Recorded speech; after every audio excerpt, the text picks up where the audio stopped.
Halo semuanya, pada video ini kami akan membahas tentang pengaruh aspek ideologi terhadap kedaulatan NKRI. Sebelum itu, saya akan memperkenalkan nama anggota kelompok kami. Anggota kelompok kami terdiri dari Nicholas Hansel, Chelsea Samsi Wijaya, Indra Wijaya, Marcella, Muhammad Tamim, dan Dimas Gimnastiar.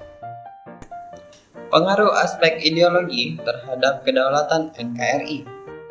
Jadi, sebelum masuk lebih dalam lagi ke dalam bahasan materi, kita harus mengenal terlebih dahulu apa sih itu NKRI.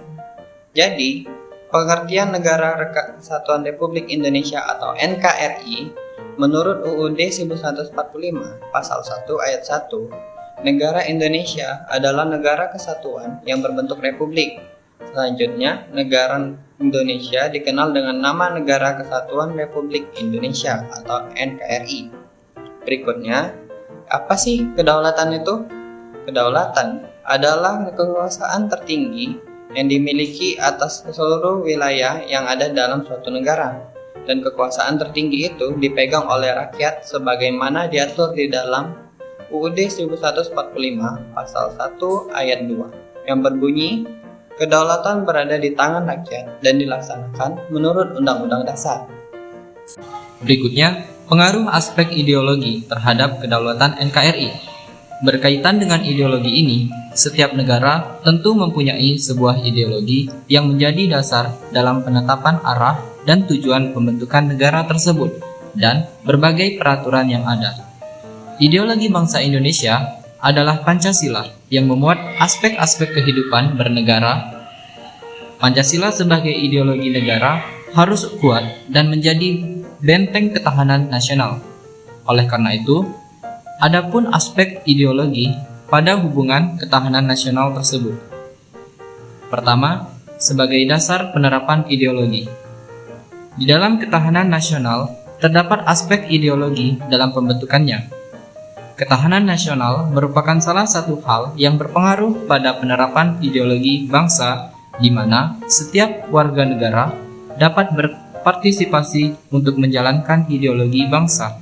Dengan adanya ketahanan negara yang kuat, maka setiap warga negara dapat menjalankan sikap dan kepribadian sesuai ideologi yang ditetapkan oleh sebuah bangsa atau negara. Setiap negara memiliki macam-macam ideologi di dunia yang berbeda. Kedua, mempertahankan ideologi bangsa. Negara dengan ketahanan yang kuat tentu tidak akan mudah terpengaruh dengan berbagai ideologi yang tidak sesuai dengan ideologi dasar dari sebuah negara. Melalui ketahanan negara yang baik, maka setiap penduduk atau warga negaranya akan tetap setia dengan ideologi yang sudah menjadi bagian dalam kehidupan bangsa dan negara tersebut. Apapun bentuk ideologi yang masuk, tidak akan dapat berkembang menjadi besar dan tidak akan mampu menutupi ideologi dasar dari sebuah negara ketika ketahanan negara yang dimiliki sangat kuat. Ketiga, mencegah berkembangnya ideologi lain. Pengaruh ketahanan nasional pada aspek ideologi lainnya adalah dapat menjaga agar tidak ada ideologi lain yang berkembang dalam sebuah negara. Ketahanan nasional dapat mengupayakan agar setiap warga negaranya berpartisipasi aktif dalam menjaga kondisi negara, baik secara kedaulatan, pemerintahan, hingga ideologinya sendiri. Menjaga ideologi yang bertentangan dan menyimpang untuk tidak berkembang merupakan salah satu hal yang menjadi harapan agar ketahanan nasional berjalan dengan baik dan negara jauh dari perperangan ideologi di dalamnya. Aspek ideologi merupakan salah satu dari beberapa aspek ketahanan nasional yang perlu diperhatikan dengan baik. Keempat, menjaga kelangsungan hidup sebuah negara. Untuk menjaga kelangsungan hidup sebuah negara agar dapat terbebas dari ancaman yang muncul dari dalam maupun dari luar negara, kondisi ketahanan nasional yang tidak kuat dapat menyebabkan setiap negara akan sangat lemah menghadapi berbagai serbuan ideologi yang tidak sesuai dengan cita-cita dan harapan suatu bangsa. Dengan kondisi mudah terpengaruh tersebut, maka sebagian besar cita-cita terbentuknya sebuah negara tentu akan menjadi sulit untuk diwujudkan. ada beberapa ancaman kedaulatan rakyat di bidang ideologi. Ada dua macam, yaitu ancaman militer dan ancaman non-militer. Ancaman non-militer, meskipun tidak melibatkan kekuatan militer dan tidak membahayakan secara fisik, ancaman ini bisa membahayakan kedaulatan negara, keutuhan wilayah, hingga keselamatan negara. Contohnya, KKN, angka kemiskinan, dan kebodohan. Sedangkan ancaman militer itu melibatkan kekuatan militer dan membahayakan secara fisik.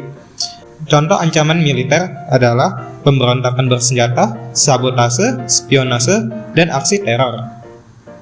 Seperti yang kita ketahui, kedaulatan negara Indonesia telah diatur dalam Undang-Undang Dasar 1945.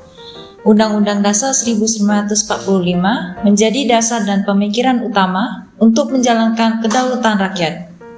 Di dalamnya, turut mengatur dan membagi pelaksanaan kedaulatan rakyat untuk rakyat ataupun badan atau lembaga negara yang turut menjadi bagian dari prinsip kedaulatan.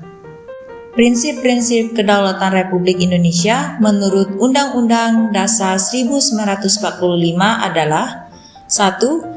Negara Indonesia adalah negara kesatuan yang berbentuk republik. 2. Kedaulatan berada di tangan rakyat dan dilaksanakan menurut Undang-Undang Dasar. 3. Negara Indonesia adalah negara hukum. 4. Presiden tidak dapat membekukan dan atau membubarkan Dewan Perwakilan Rakyat.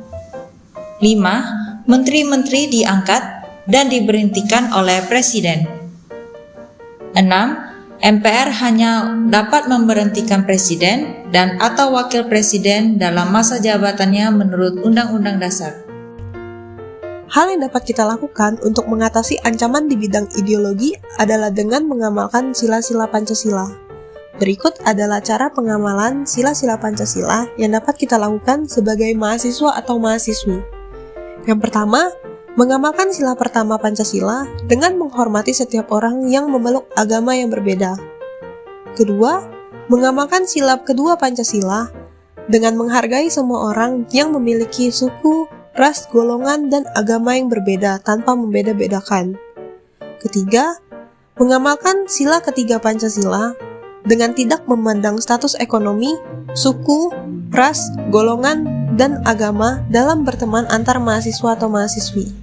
Keempat, mengamalkan sila keempat Pancasila dengan memilih musyawarah sebagai sarana pengambilan keputusan antar mahasiswa atau mahasiswi.